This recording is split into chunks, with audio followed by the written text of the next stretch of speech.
Gérard Filoche, je suis un fils d'ouvrier, j'ai été ouvrier moi-même, j'ai fait plein de métiers avant de devenir inspecteur du travail. J'ai visité 9 à 10 000 entreprises, le code du travail à la main, ce qui m'a permis de comprendre ce que c'était la souffrance de ceux qui produisaient les richesses et qui n'en recevaient pas la part qu'ils méritent. Comment pouvez-vous dire qu'il veut libérer le travail? Il veut exploiter davantage les travailleurs. Pour ça, il veut permettre que les patrons puissent les licencier, les menacer. Il veut que leur CDI soit moins solide, que le licenciement soit plus rapide, qu'il n'y ait pas de, même pour les patrons voyous et délinquants qui n'ont pas de motif, qu'il n'y ait pas de répression contre eux au prud'homme. Il s'en fout aussi de l'hygiène, de la sécurité et des conditions de travail, puisqu'il veut quasiment faire disparaître ce qu'on appelle les CHSCT, Comité Hygiène, Sécurité, Conditions de Travail. Vous savez pourtant qu'en France, le nombre d'accidents de travail a réaugmenté ces 2 dernières années. Pas loin de 600 morts chaque année, hein.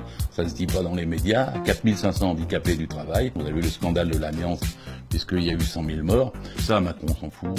Il n'a jamais travaillé lui-même.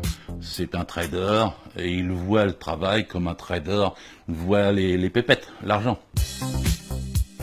Emmanuel Macron, c'est une anomalie de l'histoire. Je ne sais pas comment la France a pu arriver à ce que par un mécanisme institutionnel, un homme de cabinet réussisse un putsch. Et quand il est président, il s'arroge tous les droits. C'est probablement un des pires régimes qui s'annonce qu'on aura eu depuis la Seconde Guerre mondiale. D'ailleurs, il veut défaire tout ce qu'a fait le Conseil national de la résistance. Il veut notamment casser le salaire brut. Alors, les gens ne savent pas toujours, ils regardent pas le haut de leur feuille de paye, mais c'est ce qui leur permet de vivre toute la vie, le salaire brut. Hein. Le salaire net, on vit au mois le mois.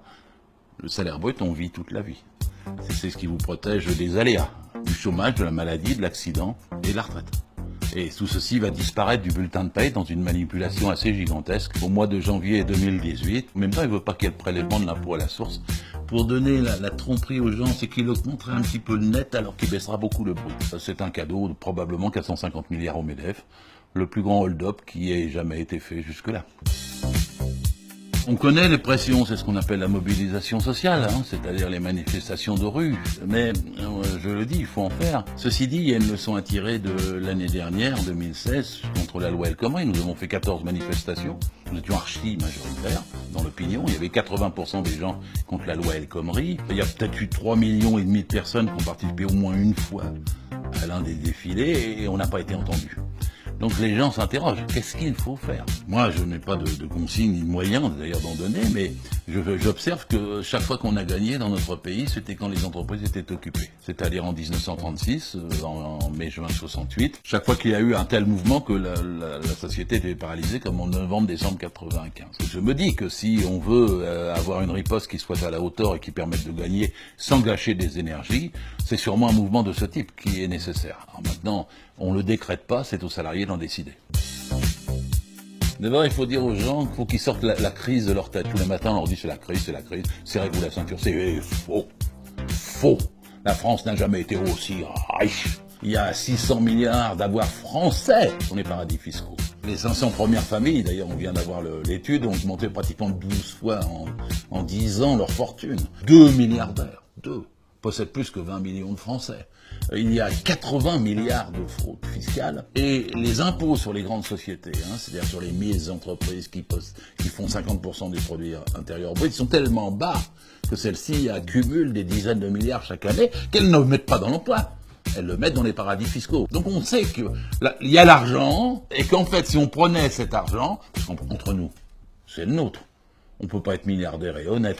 En travaillant, on s'enrichit pas, on se nourrit. Ceux qui s'enrichissent, c'est ceux qui exploitent le travail des autres. C'est à eux qu'il faut imposer une redistribution des richesses, un salaire qui soit pas supérieur à 20 fois le SMIC, et donc des impôts qui soient suffisamment forts au-delà pour pouvoir faire restituer si crise il y a, si déficit il y a, si dette il y a. Pour pouvoir restituer ça, c'est à ceux qui l'ont fait qu'il faut s'en prendre.